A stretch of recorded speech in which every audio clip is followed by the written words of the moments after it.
آئے تھے، جب خواجہ غریب نواز آئے تھے، وقت کے راجہ نے پانی کو بند کیا تھا، پر خواجہ اجمیری نے ایک حکم فرما دیا تھا، سارے کا سارا انا ساگر ایک کاسے کے اندر سما گیا تھا۔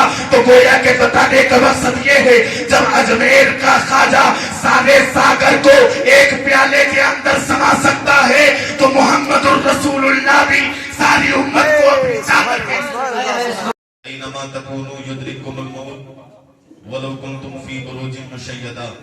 وقال اللہ تعالی فی مقام آخر النبی اولی بالمؤمنین من انفسهم وازواجهم من انفسهم صدق اللہ العظیم وصدق رسولہ النبی الامین المبین المتین الکریم ونحن ولا ذلك لمن الشاہدین والشاکرین والحمد للہ رب العالمین۔ آئیے سب سے پہلے گنبد خضرا میں آرام فرمانے والے آقا کی بارگاہ میں دلوں کی گہرائیوں کے ساتھ درود پاک کا نذرانہ عقیدت پیش کریں۔ پڑھیے بابا سے بلند اللہم صلی علی سیدنا و مولانا محمد مبارک وسلم صلو علیہ صلاۃ و سلام علیک یا رسول اللہ صلی اللہ تعالی علیہ وسلم۔ درود پاک کی بے شمار فضیلتیں آپ نے سن رکھی ہوں گی، بس اس شعر کے ذریعے میں اپنی ابتدا کر رہا ہوں۔ درود پاک کے متعلق ہے، ایک شاعر نے کہا تھا، کلیم حسن تو پھولوں میں تازگی آئی، کلیم حسن تو پھولوں میں تازگی آئی، نبی کے ذکر سے پتھر میں زندگی آئی۔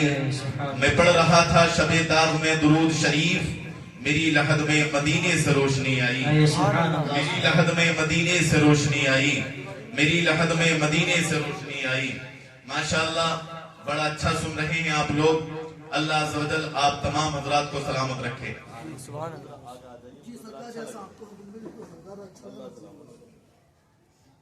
وہ بزرگ ہیں، ان سے میں کچھ کہہ نہیں سکتا، اگر وہ خود کرم فرمائی کر دیں تو بہتر لگے گا، باقی تو وہ جس جگہ ہیں وہیں پر اچھے لگے گا۔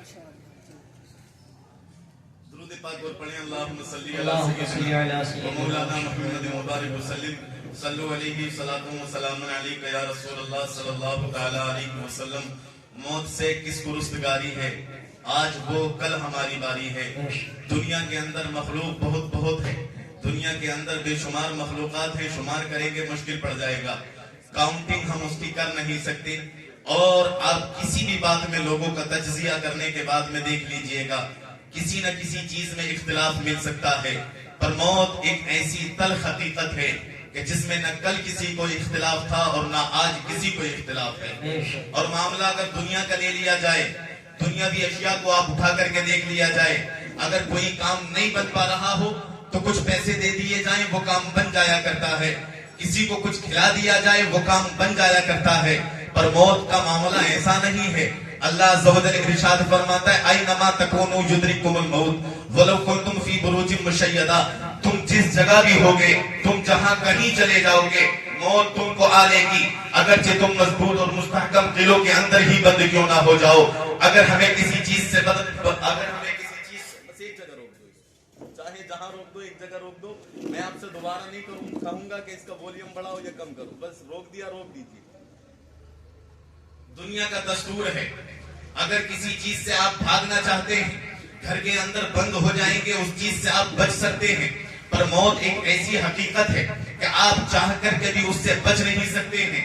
اور کوئی بھی آئے، کوئی بھی سورما آئے، بڑے بڑے سورما اس دنیا پر آئے ہیں، پر جو بھی سورما بن کر کے آیا ہے، چند دنوں تک اس کی سورمائی باقی رہتی ہے، اور کچھ دنوں کے بعد میں وہ بھی یہی کہتا ہوا نظر آتا ہے کہ لوگوں موت سے کس کو رستگاری ہے، آج وہ کل ہمارے۔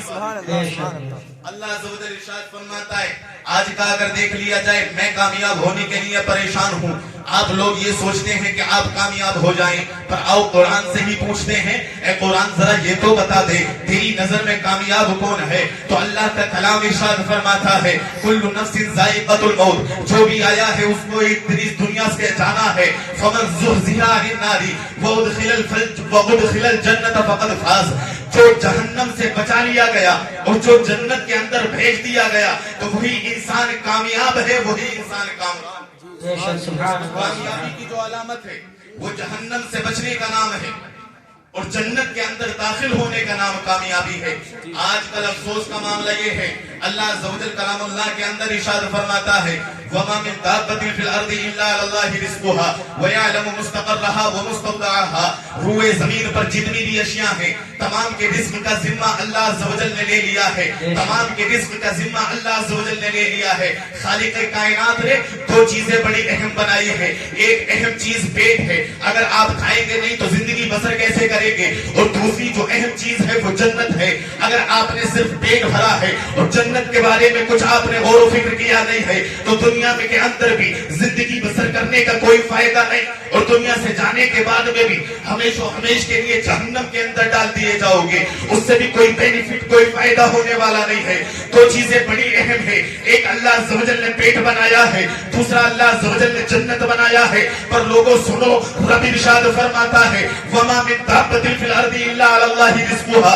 صرف انسان نہیں, صرف جانور نہیں, جتنے بھی اللہ عز و جل نے اشیاء بنائی ہیں ان کے رزق کا ذمہ خالق کائنات نے لے لیا ہے. ان کے پیٹ بھرنے کے بارے میں میرے رب نے ذمہ داری لے لی ہے, ان کی ذمہ داری میرے رب نے لے لی ہے, اور جنت کی ذمہ داری میرے رب نے نہیں لی ہے. پر عجیب دستور ہے دنیا کا, عجیب معاملہ ہے دنیا کا, جس کی ذمہ داری خالق کائنات نے لے لی ہے اس کے لیے شب و روز ختم کر دیا کرتے ہیں, اور جس کی ذمہ داری انسان کے اوپر چھوڑ دی ہے اس کے لیے ذرہ برابر بھی فکر نہیں کرتے. سوچنے کا مقام ہے. ذرا دیکھے تو صحیح, اور کوئی یہ سوچے ہم زندگی بسر کرتے رہیں گے اور کرتے رہیں گے جنت کے اندر چلے جائیں گے, ہرگز نہیں. میں آپ کو بتا دوں جنت کے اگر اندر جانا چاہتے ہو تو اللہ کی قسم مصطفیٰ کریم صلی اللہ علیہ وسلم نے ارشاد فرمایا ہے لوگوں اگر دنیا کے اندر زندگی بسر کرنا چاہتے ہو تو عیش فی دنیا عالمن, اگر دنیا میں کامیاب ہونا چاہتے ہو, اگر دنیا کے اندر زندگی بسر کرنا چاہتے ہو تو عالم ہو کر کے زندگی گزارو. اگر یہ بھی نہ ہو سکو, اگر یہ بھی نہیں ہو سکتا ہو او متعلمن تو کم از کم طالب علم بن کر کے زندگی گزارو. اگر یہ بھی نہ ہو سکے تو کم از کم ان دونوں عظیم ہستیوں سے, ان دونوں عظیم جماعتوں سے محبت کرتے ہوئے. نعرہ تکبیر, نعرہ تکبیر, نعرہ رسالت, نعرہ رسالت. مفتی انعام الحق بسوائی صاحب قبلہ, مفتی انعام الحق بسوائی صاحب قبلہ. نعرہ تکبیر, نعرہ رسالت. ماشاءاللہ. اس لیے تیزی کے ساتھ میں, بڑی تیزی کے ساتھ میں اپنا سفر کر رہا ہوں. میں نے دوسری آیت کریمہ پیش کی النبی اولا بالمؤمنین من انفسہم. اچھا ذرا بتائیے, میں بھی یہاں پر موجود ہوں, آپ بھی یہاں پر موجود ہیں, کیا آپ کا عقیدہ ہے کہ مصطفیٰ جان رحمت صلی اللہ علیہ وسلم آپ کو سن رہے ہیں؟ یہ عقیدہ رکھنا چاہیے کہ آقا کریم علیہ الصلوۃ والتسلیم کبھی بھی اپنے غلاموں سے غافل نہیں رہتے. بہت سارے لوگ کہہ دیا کرتے ہیں کہ مصطفیٰ جان رحمت کے بارے میں خالق کائنات نے ارشاد فرمایا ہے النبی اولا بالمؤمنین من انفسہم. نبی جو ہیں وہ مومنوں کی جانوں سے بھی زیادہ قریب ہیں. ہماری جانوں سے تو محمد الرسول اللہ قریب نہیں ہے. میں نے کہا نادان, تو نے کلام اللہ کی آیت کریمہ شاید صحیح طریقے سے پڑھی نہیں ہے. اللہ عز و جل ارشاد فرماتا ہے نبی مومنوں کی جانوں سے زیادہ قریب ہے, اور اگر تو نبی کو اپنی جان سے قریب مانتا نہیں تو اللہ عز و جل نے ارشاد فرما دیا ہے مومنوں کی. تو اب فیصلہ تو خود کر لے, ایمان والا ہے یا بے ایمان والا. سبحان اللہ, سبحان اللہ. مصطفیٰ جان رحمت صلی اللہ علیہ وسلم نے ارشاد فرمایا کیا, خالق کائنات ارشاد فرماتا ہے نبی مومنوں کی جانوں سے بھی زیادہ قریب ہے. کہ نبی اگر قریب ہے تو دکھائی تو نہیں دیتے. میں آپ کے قریب ہوں, مجھے آپ دیکھ رہے ہیں, میں آپ کو دیکھ رہا ہوں. میں نے کہا صاحب یہ کس نے تمہیں قاعدہ بتا دیا ہے, یہ کس نے تمہیں فارمولہ بتا دیا کہ جو چیز قریب ہو تو دکھائی بھی دیتی ہے. ارے ذرا دیکھو تو صحیح, تمہارے ہاتھ ہیں پر تمہارے ہاتھ تمہیں دکھائی دیتے ہیں, تمہارے قدم ہیں پر تمہارے قدم تمہیں چلتے ہوئے دکھائی دیتے ہیں, رکتے ہوئے دکھائی دیتے ہیں. پر یہ ہاتھ بھی ایک طرف ہے, یہ قدم بھی ایک طرف ہے, ان دونوں کو حرکت میں لے کر کے آنے والی چیز کا نام جان ہے. کیا جان بھی تمہیں دکھائی دیتی ہے؟ کہتا ہے صاحب جان نہیں دکھائی دیتی. میں کہتا ہوں اگر جان دکھائی نہیں دیتی تو جانے کائنات کو کیسے دیکھ سکتا ہے؟ سبحان اللہ, سبحان اللہ, ماشاءاللہ. سبحان اللہ. جب بات آئی گئی ہے مصطفیٰ جان رحمت صلی اللہ علیہ وسلم کی طاقت کی, آقا کریم علیہ الصلوۃ والتسلیم کی پاور کی,